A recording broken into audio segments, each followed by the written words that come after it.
जानकी कांत स्मरणे जय जय राम राम। जय बोल सद्गुरुनाथ महाराज की जय। नमो नमः सद्गुरुभ्यो नमो नमः। नमो नमः सद्गुरुभ्यो नमो नमः। प्रह्लाद नारद पराशर पुंडलीक व्यासांबरीष सुख सोनक विल्पदल्भ्यान् रुक्मांगदार्जुन वसिष्ठ विभीषणादीन् पुण्यानिमान् परम भागवतान् स्मरामि।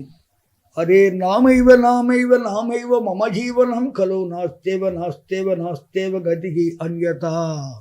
गोपिका जीवन स्मरणे गोविंद गोविंद।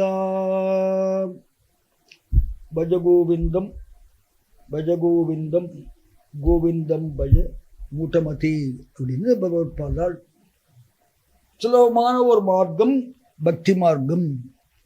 இந்த பக்தி மார்க்கத்தில் பிரகலாத ஆழ்வார் சொன்னால் சிரவணம் கீர்த்தனம் விஷ்ணோகோ ஸ்மரணம் அர்ச்சனம் வந்தனம் தாஸ்யம் சக்கியம் ஆத்மநிவேதனம் அப்படின்னு 9 பக்தி சொல்றார். நமக்கு பிரகலாத ஆழ்வார் காலத்தில் பிரகலாத ஆழ்வார் சொல்றார் சிரவணம்,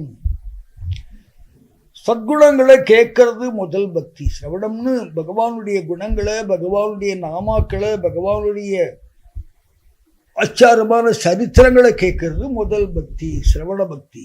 அதுக்கு உதாரணம் சொல்றா பரீட்சித் மகாராஜ் தான் 7 நாளைக்கு பாகவதம் கேட்டா மாதிரி ஸ்மரிக்கணும். நம்மளால பரீட்சித் மாதிரி இருக்க முடியாட்டாலும் காது இருக்க எல்லார்ட்டையும் நல்ல விஷயங்கள் எல்லார்ட்டையும் நடக்கிறது இல்லை. ஆற்றுலையே நம்ம இருக்கிற மொபைல் ஃபோன்லேயோ டிவியிலையோ இருக்க நல்ல விஷயங்களை போட்டு கேட்டுட்டே ஒரு காரியம் பண்ணலாம். ஆனால் சிரவண பக்தி பண்ண பண்ண என்னாகும், நம்மளை அறியாமல் கீர்த்தனா பக்தி வந்துடும். ஒரு பாட்டை ஒரு தாண்டி கேட்டுட்டோம்னா நம்மளே பார்க்குறோம், 17 வரவாள்லாம் பாட ஆரம்பிக்கிறோம். நம்ம பாடின உடனே அவளும் கூட பாடுறா. காரணம் கேட்டதுனால பாட்டு அவளை வருது. சிரவணத்தினால ஒன்று அறியாமல் கீர்த்தனா பக்தியும் வந்துடும். கீர்த்தனத்தால் தான் சிரவணம். யாரோ ஒருத்தர் கீர்த்தனம் பண்ண போய் நம்ம சிரவணம் பண்ணுறோம். ஆனால் நம்ம சிரவணம் பண்ணி கொஞ்ச நாளில் நம்ம கீர்த்தனம் பண்ண ஆரம்பிச்சிடுறோம். அப்போ சிரவண பக்தியினால கீர்த்தன பக்தி வருது. ஆனால் சிரவண பக்திக்கு ஆதாரம் யாரோ பண்ணுற கீர்த்தனா பக்தி.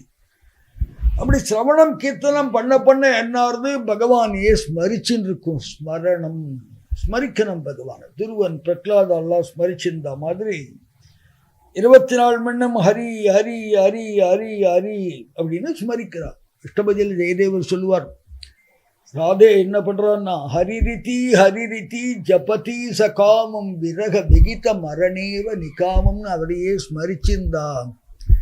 கோபிகள்லாம் என்ன பண்ணான்னா தத்குணானேவ காயந்தகா, உன்னை பற்றியே பாடிண்டு ஆடிண்டு தவ கதாமிருதம் தப்த ஜீவனம்னு உன்னுடைய அமிர்தமான கதையை சிரவணம் பண்ணிட்டு காலத்தை ஓட்டியிருந்தா.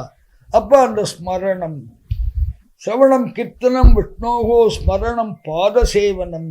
பகவானுக்கு பாதசேவனம் பண்ணுறது பார்க்குறோம். முழுவார பணி கோவிலில் போய் கைங்கரியம் பண்ணுறவா, ஏதோ நம்மளால முடிஞ்சதை பண்ணுறவான்னு பாதசேவை பண்ணுறவா இருக்கா. பகவானுக்கு அர்ச்சனை பண்ணுறோம், பகவானுக்கு வந்தனம் பண்ணுறோம், பகவானுக்கு தாசனாக இருக்கும், பகவானுக்கு சகிபாவத்தில் இருக்கும்.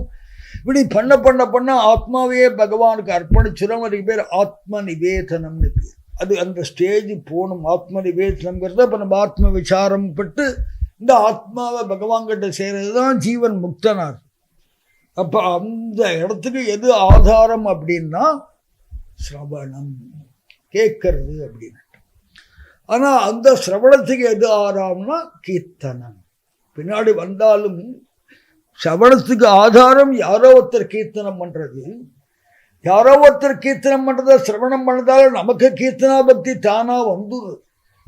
ஒருத்தர் பாடினா திரும்பி வாங்கி பாடுறோம் இல்லையா. அப்போ சிரவணத்தினால என்ன கிடைக்கிறதுனா கீர்த்தனா பக்தியும் கிடைச்சிடுறது. ஆனால் கீர்த்தனா பக்திக்கு ஆதாரம் சிரவண பக்தி. நீங்கள் பாடுறா போகிறா எங்கோ கேட்டு தானே இன்றைக்கி பாடுறா. இன்றைக்கி அவள் கீர்த்தனா பக்தி ரொம்ப வசதியாக இருக்குது. அப்படி ஒரு கீர்த்தனம் பார்க்குறோம், அப்படி ஒரு பஜனை பார்க்குறோம். ஆனால் அவள் யார் கூட இருந்து அபியாசம் பண்ணி சிரவணம் பண்ணி தான் இப்படி வசதியான ஒரு சங்கீர்த்தனம், வசதியான ஒரு பஜனை கிடைக்கிறது. அப்போ அது எப்போ கிடைக்கும் அப்படின்னா சத்சங்கத்தில் போய் உட்காந்து கேட்டுட்டா. சத்சங்கத்தே நிசங்கத்வன்னார் இல்லையா. இந்த கீர்த்தனா பக்தி தான் எல்லா பக்திக்கும் ஆதாரம். தத்குணானேவ காயந்தியோ, உன்னுடைய குணங்களையே பாடின்னு இருப்பாங்க. அந்த குணங்களை பாட பாட பாட குணத்தை கேட்டதுனால என்ன ஆகும்னா உன்னை பிடிக்க ஆரம்பிச்சு. அவரை பிடிக்கணும். ஒருத்தரை பிடிச்சுட்டா என்ன ஆகும்னா அவரை மட்டுமே பிடிச்சா போறோம் திருப்பி. நல்லா பிடிச்ச வஸ்து ஒன்று வந்துடுத்து அப்படின்னு வச்சுக்கோங்களேன், அவர்கிட்ட பேசினா சந்தோஷமா இருக்கு. ராமருக்கு ஒரு பேர் உண்டு, சதைக பிரியதர்சனகா அப்படின்னுட்டு. ராமரை தரிசனம் பண்ணதால ராமர் மேல பிரியம் வருது, பிரியம் வரனால திருப்பி தரிசனம் பண்றா, தரிசனத்தால பிரியம், பிரியத்தால தரிசனம், இப்படி மாற்றி மாற்றி வரும்போது ஏக பிரிய தரிசனகான்னு ஒன்றை தரிசனம் பண்ணா மட்டுமே பிரியம் கிடைக்கிறது அப்படின்ட்டு அவரை மட்டும் தரிசனம் பண்ணா போருன்ற நிலை வந்து அதுக்கப்புறமா ஒன்றை எப்ப பாரு பார்த்துட்டே இருக்கணும். சதா ஏக பிரிய தரிசனகா சதைக பிரிய தரிசனகான்னு 24 மணி நேரம் ஒன் நினைவே வரணும். அப்படின்னால் அது ஜீவன் முக்தன்.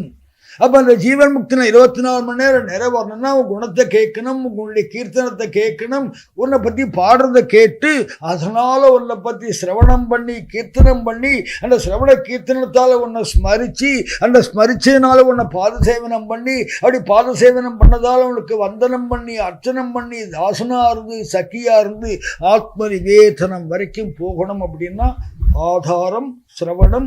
அந்த சிரவணத்துக்கு ஆதாரம் யாரோ பண்ற கீர்த்தனம். இந்த சிரவணமும் கீர்த்தனமும் கோவிந்தா கோவிந்தா கோவிந்தா கோவிந்தான்னு சொல்லிட்டே இருந்தோம்னா கீர்த்தனா பக்தியும் ஆச்சு, சிரவண பக்தியும் ஆயிடுச்சு. கோபிகா ஜீவன ஸ்மரணே கோவிந்தா கோவிந்தா.